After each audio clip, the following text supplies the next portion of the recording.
qu'on va aller voir, c'est un écran acoustique qui, pour vertu de protéger acoustiquement les riverains de part et d'autre, qui a une particularité exceptionnelle, c'est une première en France. Il est équipé de panneaux photovoltaïques et donc producteur d'énergie.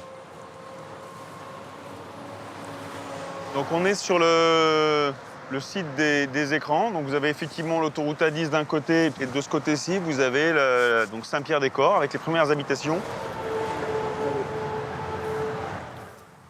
C'est vrai qu'on n'entend rien. Hein. Ah ouais, c'est ouf. C'est fou.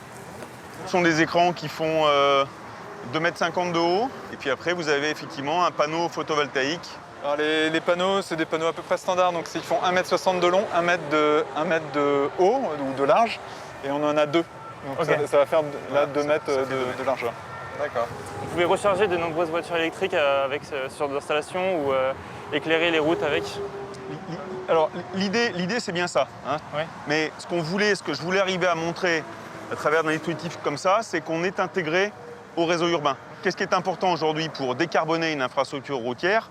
C'est de fournir de l'énergie propre. Et donc l'énergie, après on en fait effectivement, on a dit ce qui était un peu dans l'air du temps, recharger les véhicules électriques, alimenter en éclairage. Et encore, pas n'importe quel type d'éclairage, il faut aussi repenser sans doute l'éclairage. Ce sujet énergie, il est fondamental. Hein.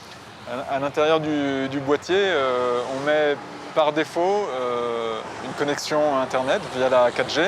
Et on pourrait connecter des services qui utilisent l'électricité, qui utilisent Internet et qui soient localisés dans la zone du mur.